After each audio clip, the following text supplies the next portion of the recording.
교회에 대하여 53강 두 번째 시간입니다. 귀를 돌이켜 율법을 듣지 않는 내용에 대한 것입니다. 성경 본문은 갈라디아서 5장 1절로 26절 같이 읽도록 하겠습니다. 갈라디아 교회 상황을 여러분들이 다 아실 건데요. 바울이 1차 전도 여행 때 갈라디아 지역에 나아가서 그 교회를 세우지 않았습니까? 루스드라, 이고니온, 더베 이런 곳이 이제 갈라디아 지방인데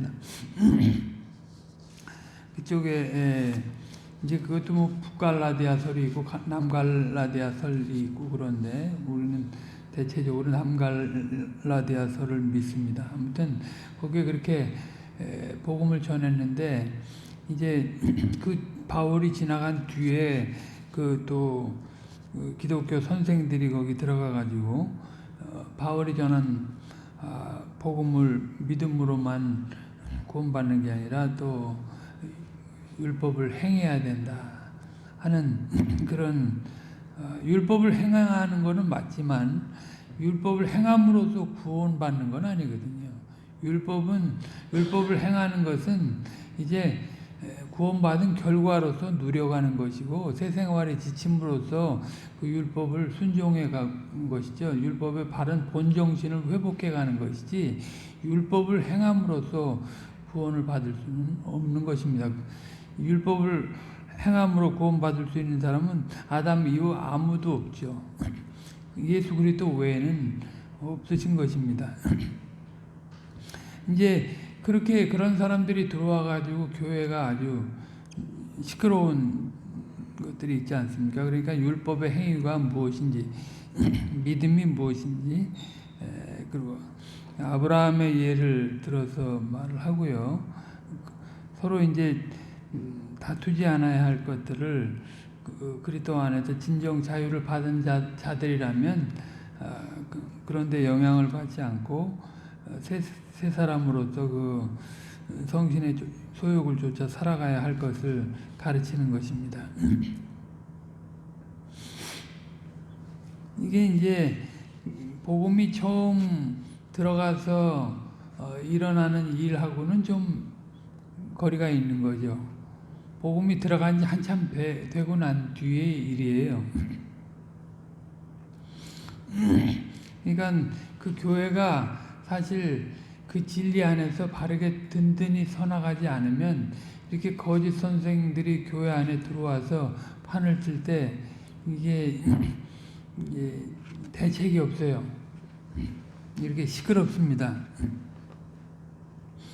그런 것들이 이제 굉장히 그 사람들을 바른 믿음 가운데 살지 못하게 하는 그런 혼란스러운 그런 육신적인 내용들이 되는데 그런 사실들이 이제 교회 자리 잡듯 둥지를 틀지 못하게 하려면 진리 안에서 굳건히 서 나가야 된다 하는 것입니다. 미지근하게 우리가 이따가도 보겠지만 하나님이 주신 축복을 풍요하게 누려가면서 정상하게 자라가야 될 대로 자라가지 않고 현실 자체에 갇혀버리고 그 선물 자체를 즐기는데 빠져버리면 타락하게 돼 있어요. 배교하게 돼 있다. 육신의 생활.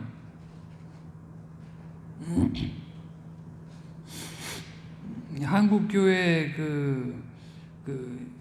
역사에서도 이런 걸 경험한 바가 있다고 김홍전 목사님이 말씀을 하셨습니다.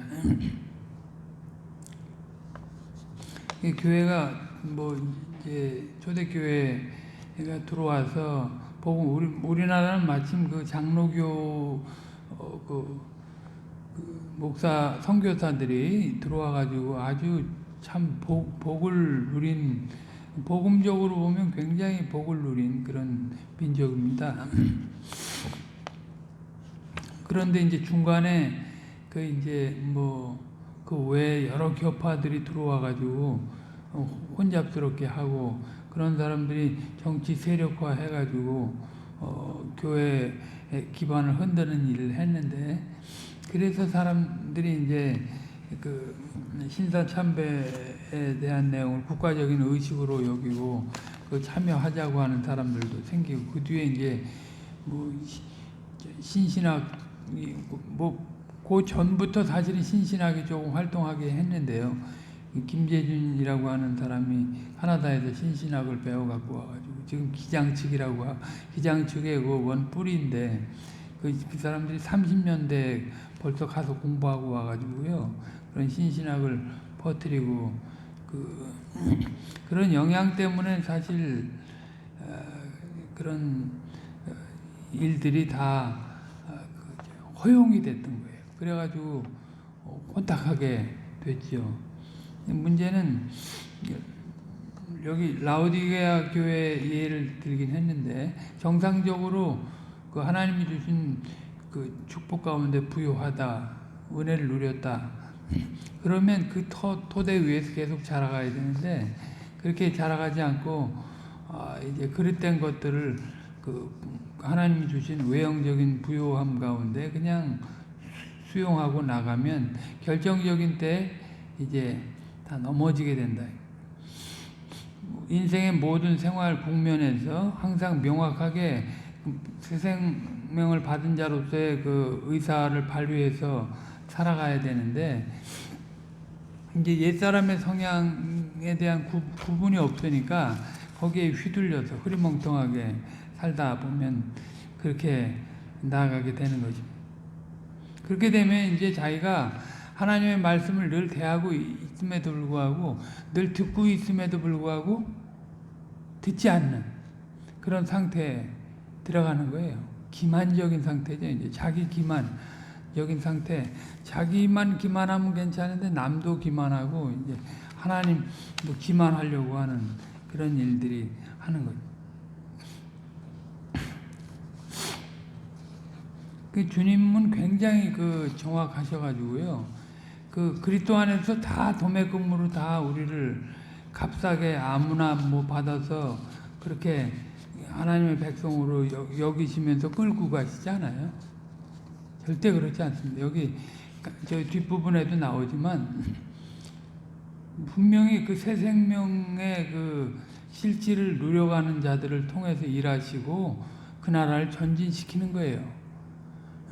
말로만 은혜 얘기하고 생활이 따르지 않는 그 생활에서는 율법을 듣지 않는 그런 사람들 쓰시지 않아요. 그런 사람들은 오히려 이제 자꾸 갈수록 위선적이 되죠.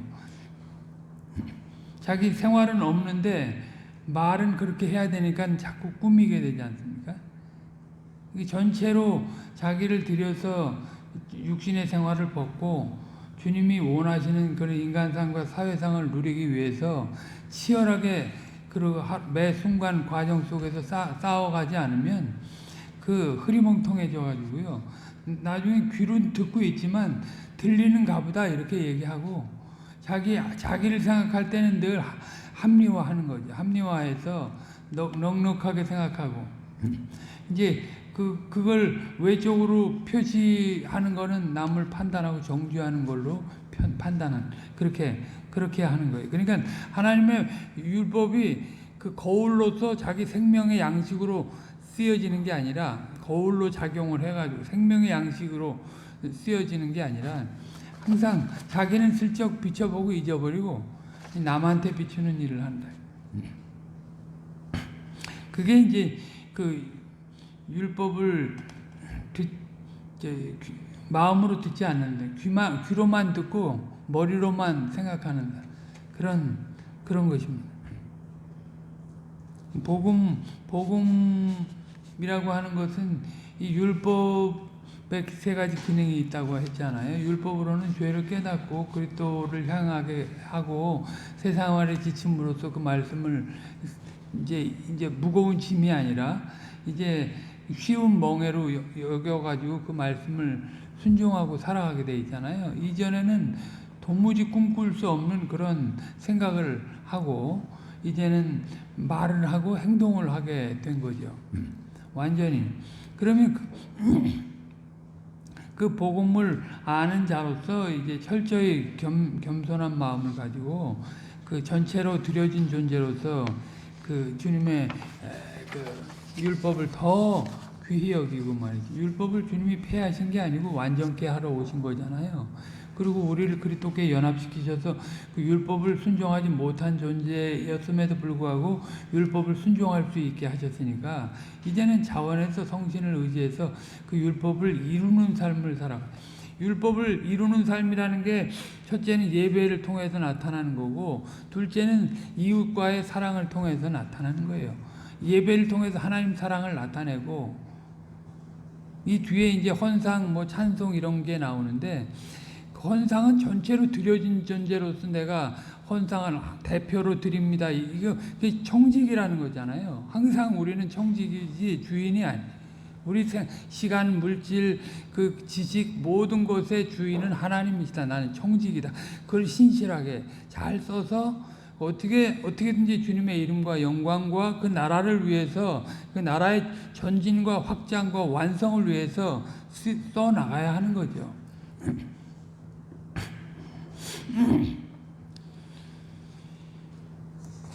근데 이제 그렇지 않으면 이게 교묘하게 이제 자기를 합리화하고 형식으로만 종교 형식주의로만 흘러버린다.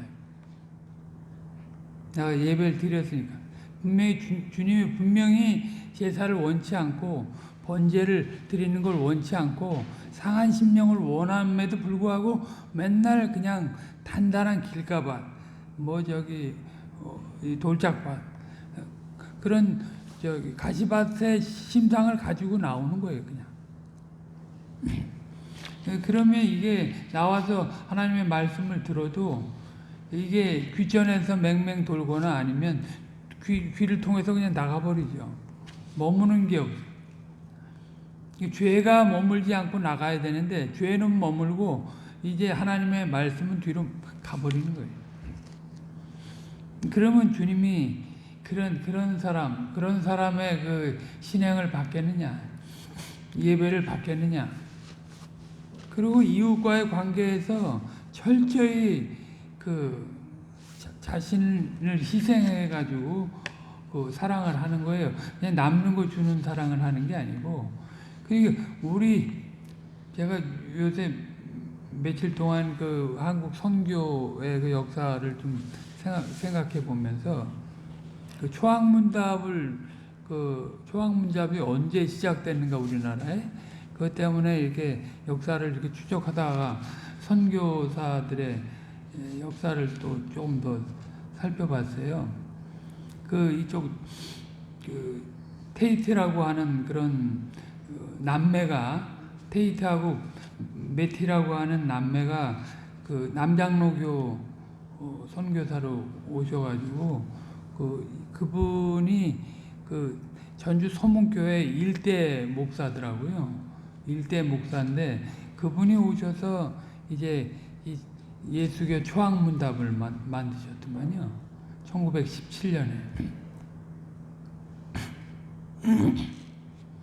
그 조선 예수교 서회인가 이제 거기 그런 이제 이런 한옥식으로 된 단층 건물인데 거기가 이제 출판사였어요. 거기서 낸 책이었더라고요. 근데 보면 참 북장로교하고 남장로교가 워낙 그 남북전쟁 때문에 완전히 여러 가지 차이가 있어서 갈라져 있는데도 한국 선교에서는 언더우드 목사가 북장로교회 목사였잖아요. 근데 남장로교하고 합력해가지고 한국 선교를, 조선 선교를 위해서 그렇게 애썼어요. 젊은 그 청년들이, 물론 그 미국의 그 무디의 그 부흥운동에 영향을 받은 그 청년들이긴 하지만, 그런 사람들이 와가지고 조선의 영혼들을 불쌍히 여겨서 젊어서 와가지고, 심지어는 대학 졸업맞아 와가지고 여기서 한 8개월 만에 맹장이 걸려서 죽기도 하고 어떤 뭐 윌리엄 홀이라고 하는 사람은 그 로제타 홀이라고 우리 선교에 굉장히 유명한 분이 있는데 그분이 좋아서 따라왔다가 3년 만에 죽어요. 아이도 죽고 뭐 그런 일들이 있는데 그렇게 헌신해서 사실 그분들이 그 한국의 영혼들을 사랑하셔서 자기의 그 미국에서 뭐 그 저기 의대 수석 졸업하고 이런 분들이 그 다 한국 영혼들을 사랑해서 와서 자신의 모든 것을 희생해서 와가지고 헌신하고 그런 복음을 뿌렸거든요. 그래서 사실 그 장로교회 그 뿌리가 내려지게 됐고 그런 걸 생각하면 참 놀라운 일이에요. 이제 그런 토대 위에서 사실 그 김홍전 목사님이 이제 그런 영향권 아래에 얼마든지 이제 잘하셨고 또 거기에 새로운 선교사들이 와서 막 흔들 때 거기 영향을 받지 않고 애초에 주어졌던 그런 그 복음 장로교 개혁교회 복음을 받으시고 그것을 지속해서 유지해 오셨는데요. 아무튼 그렇게 자신을 희생한 사람, 자신의 모든 것을 희생한 사람을 통해서 대한민국의 기독교가 뿌리를 내리게 된 거죠. 희생하지 않는 그런 그 사랑은 없는 거예요. 헌신하지 않는 사랑은 거짓이에요. 다 거짓이에요.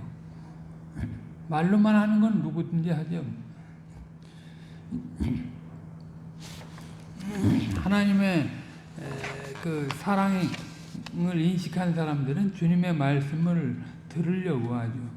위경 속에서도 핍박 속에서도 주의 말씀을 찬송하려고 애를 쓰고 주님의 말씀이 과연 진리니까 찬송하는 거잖아요. 그분이 말씀이 이루어지길 소망하면서 고난 속에서 위기 속에서 박해 속에서 핍박 속에서 인내하고 살아가는 거니까 그 말씀을 찬송하지 않을 수가 없어요. 근데 그렇게 살지 않는 전체로 들여서 하나님을 사랑하고 이웃 사랑하지 않는 사람들은 그런 사람들은 배교 그 자체가 배교예요. 사실은 그 자체가 배교.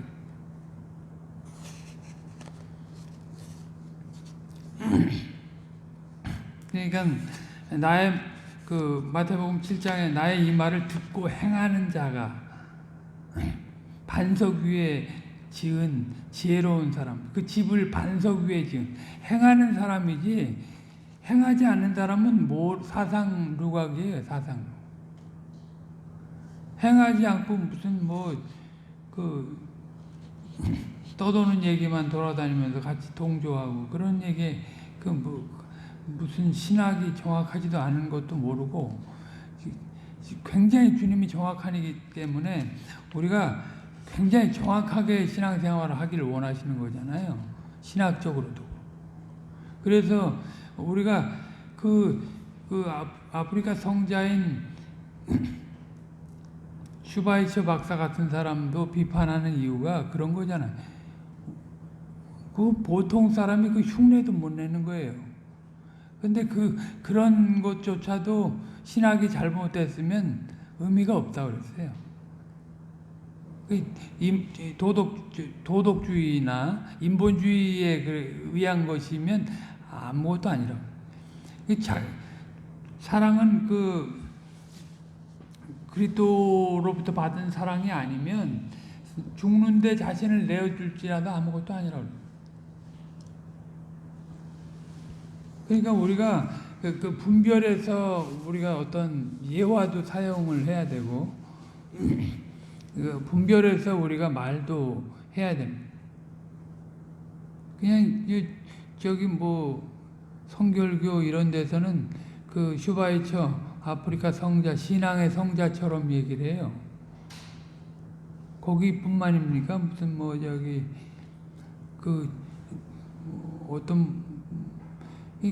그분들의 우리가 일반적인 덕성을 무시하는 게 결코 아니에요. 일반적인 덕성도 좋고 칭찬할 만한 것이죠. 근데 일반적인 독성에 머물러 있는 칭찬이라고 하는 게 얼마나 빈약한 것인가. 그렇게 해서 희생하고 이웃을 위해서 나라를 위해서 애국하고 희생하고 죽은 사람들이 얼마나 많아요.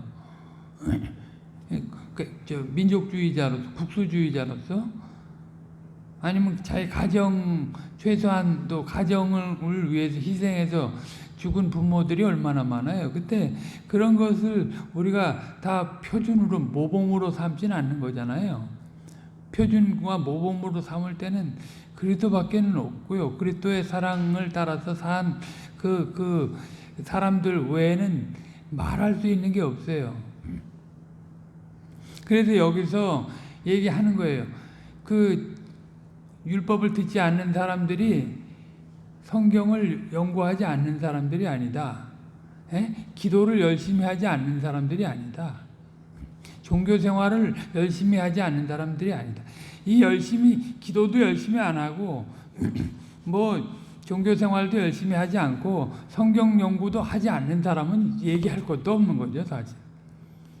그럼에도 불구하고 그런 자라 할지라도 진짜 율법을 듣는 자로서 그 일을 해야 한다 하는 것을 얘기하는 거예요. 그렇지 않으면 배교하게 되니까.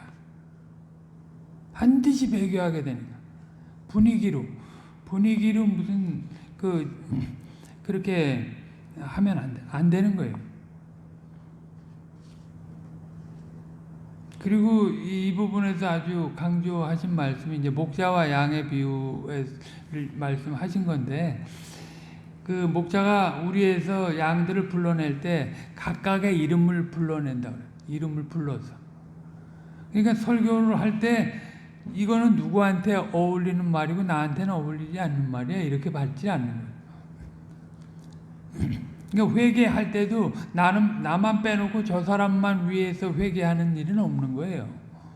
우리가 한 지체라고 그러면 나의 죄와 이 교회의 죄를 풍일히 여겨달라고. 그 믿음의 선진들이 다 그렇게 했어요. 그게 정상적인 그 사고의 움직임이 되는 거죠. 그러니까 내가 개인의 말씀으로 듣지 않고 그냥 지금 흘려버리고, 아니 누가 책임지겠지 뭐 나는 못 들은 척하고, 책임질 일 속에서는 내가 못 들은 척하고 있는 거. 그것이 아주 잘못된 것이다. 주님이 이제 여기 주인의 지시를 따르는 종에 대한 얘기를 했잖아요. 여종의 손이 여종이 참 주모의 손을 바람같이 그렇게 바란다. 아라비아 사람들의 예를 들어서 그렇게 했는데, 주인의 멀리서 말소리는 안 들려도 주인의 손짓만 보고도 이제 종이 따르려고 하는 거잖아요. 근데 못 들었다고 그러고, 분명히 주인이 손짓을 했는데 못 들었다고 하면, 그리고 5년이 돼도 10년이 돼도 못 들었다고 하면 그게 종이냐 이 말이에요. 게으른 종, 악한 종이죠. 아주 악한 종이에요. 그런 거. 늘 대기하고 있다가 그 말을 듣고 하나님의 나라를 이루기 위해서 하나님께서 원하신 인간상과 사회상을 나타내기 위해서 나는 할 수 없지만 말씀과 성신을 의지해서 해야 되겠다. 내가 안 하면 안 된다 하는 절박한 감정을 가지고 그렇게 해야지. 우리나라 초대교회 양화진에 가면 묻혀 있는 루비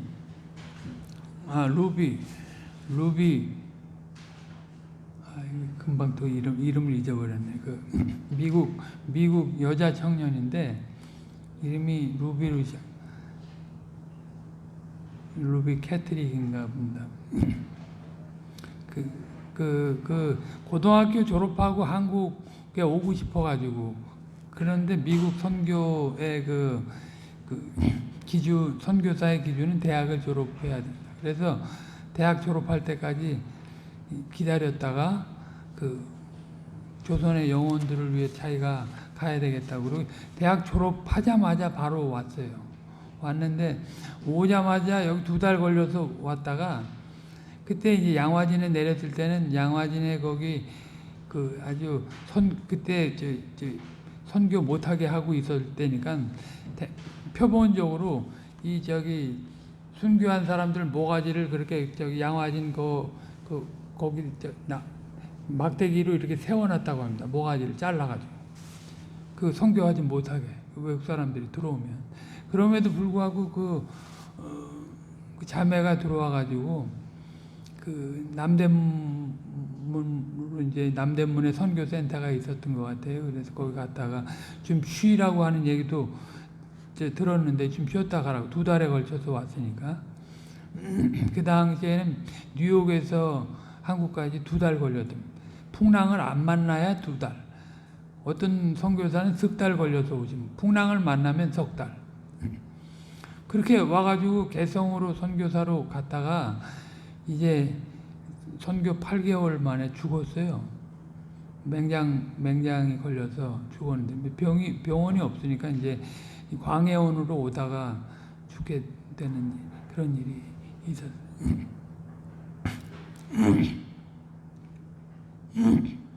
그러니까 자기가 하나에 떨어져서 그 사람이 8개월 만에 죽었지만 그 소식을 들었던 미국 그 선교센터에서 그 일로 인해서 수십 명의 한국 선교사들이 자원해서 들어오게 됐답니다.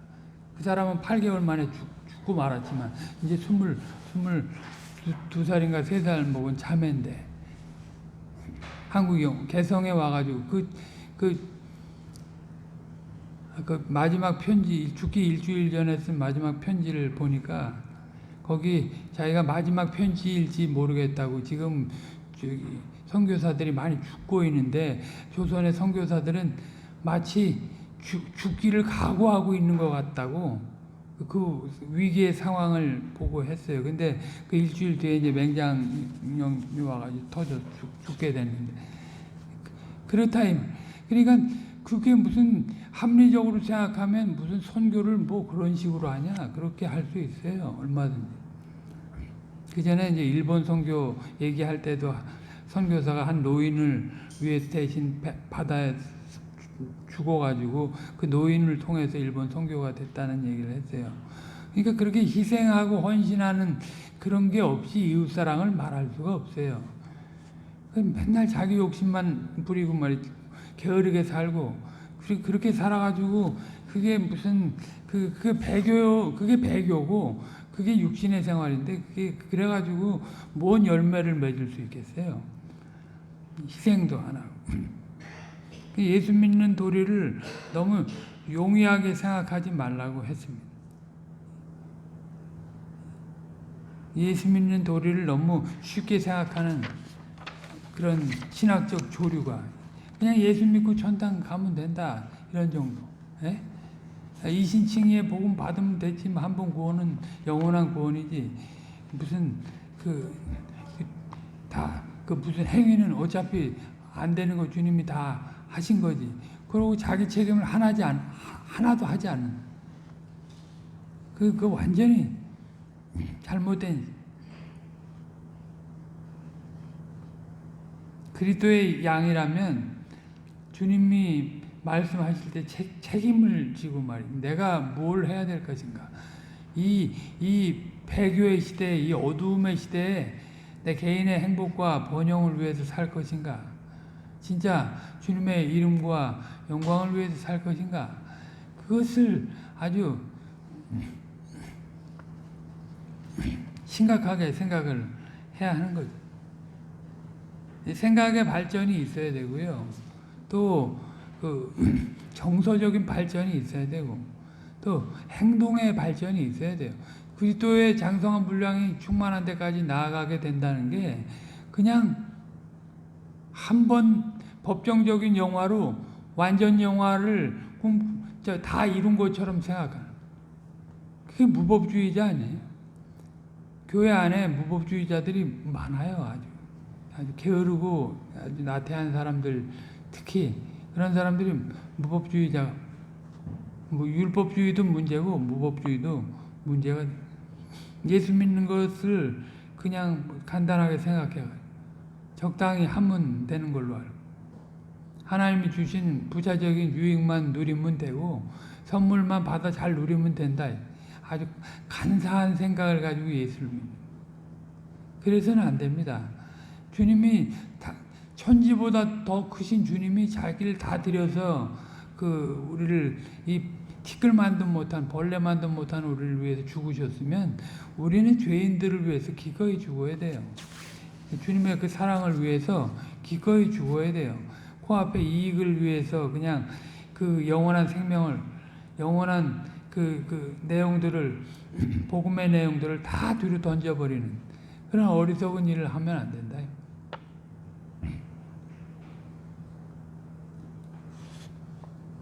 스데반이 분명히 스데반의 말씀하신, 스데반이 유대인들을 다 끌어안고 저들이 던지는 돌에 맞아 죽긴 했지만 저들이 잘못 믿는 거에 대해서 정확하게 얘기해 줬어요. 성전신앙, 성전이 있다고 구원되는 줄 알고, 예? 아브라함이 우리 조상이라고 구원되는 줄 알고,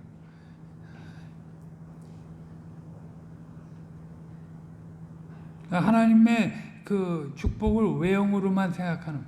자기 제사장 나라로서 자기 책무를 하나도 하지 않고 하나님의 축복을 논하는 거예요. 이게 목이 곧고 완악한 백성들이라고 지적했어요. 그들이 그걸 고쳐야 되니까. 그걸 고쳐야 희망이 있으니까. 그 말 안 하면 돌 맞을 일이 없잖아요. 스데반이 돌 맞을 일이 없어요. 예수님도 와서 십자가에 죽으실 일이 없지. 유대인들의 열심과 그들이 뭐 얼마나 열심을 내, 뭐 어려서부터 애들 율법의 아들로 다 들여가지고 성경을 외우게 하고 철저히 아주 구별되게 하나님을 어떻게 더 잘 섬길까 하고 그냥 율법의 조문 낱낱이 해석한 것들을 그냥 어려서부터 다 지키게 하고.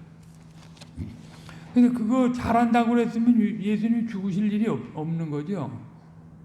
그게 자기 스스로 할 수 없는 일을 하면서 꾸미니까 그것을 탐해한 거잖아요. 그렇게 이스라엘이 그걸로 구원받을 수 있었으면 예수님이 올 필요가 없죠. 니들이 잘하고 날 따라오너라 그렇게 말하기. 그러니까 올인하지 않으면, 전체적으로 주님의 사랑을 받은 자로서 올인하지 않으면 그 시작도 안 하는 거예요.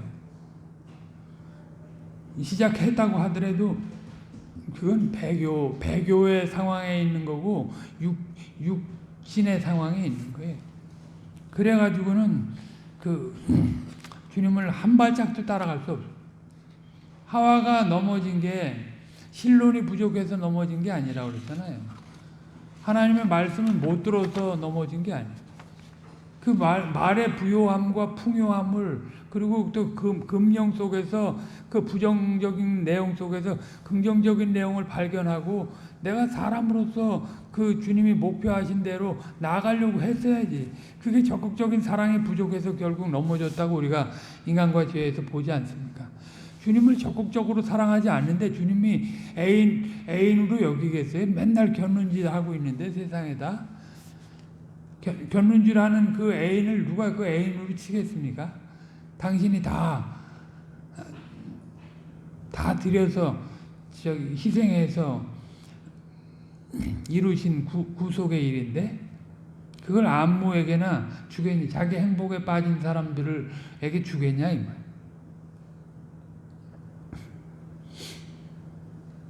이게 주님께 전체로 내 과거, 현재, 미래까지 다 드려진 존재, 그리고 모든 주님께 연합된 존재로서 주님의 인격을 발휘하고 주님의 나라를 나타내려고 하는 그런 게 없으면 이제 자꾸 거짓말하는 거예요.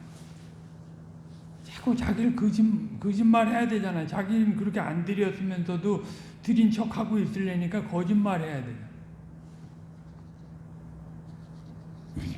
뭐 요만큼 한 거 결과를 가지고 거짓말하고 요만큼 받은 거 가지고 또 거짓말하고 그렇게 하면 이게 우리는 내가 어떤 결과를 누려도 주님께만 영광을 돌려야 될 존재예요. 왜냐하면 외부로부터 다 받았기 때문에 자기에게 공으로 돌릴 게 하나도 없어요. 왜냐하면 그 주님이 그 일에 참여한 거 시켜준 게 너무나 감격스럽고 영광스러우니까 나는 버리고 버려도 더 돌아볼 곳이 없는 그런 존재인데 주님이 그 영광스러운 사역에 부르셨으니까 그러니까 그 일을 낸 결과를 내가 무익한 종으로서 마땅히 해야 할 일을 했다고 말하지 않겠어요? 말하지 않으면 안 되는 거예요. 그 정서가 말이에요. 주님 앞에 가서 주님 앞에 내가 선지자 노릇하고 내가 병을 뭐 몇 사람을 고치고 내가 얼마나 내가 그 주님 앞으로 사람들이 인도했는지 내가 기도 응답을 얼마나 받았는지 그거 아무 소용이 없어요. 그걸로는 그 사람의 인격이 주님과 연합된 존재로서 살았는가, 전체로 드려진 존재로 살았는가, 그게 불법을 행하지 않은 사람이에요. 그게 거짓말하지 않는 사람이에요. 거짓말하는 사람은 항상 거짓말해요. 점점 더 심하게 거짓말하는. 점점.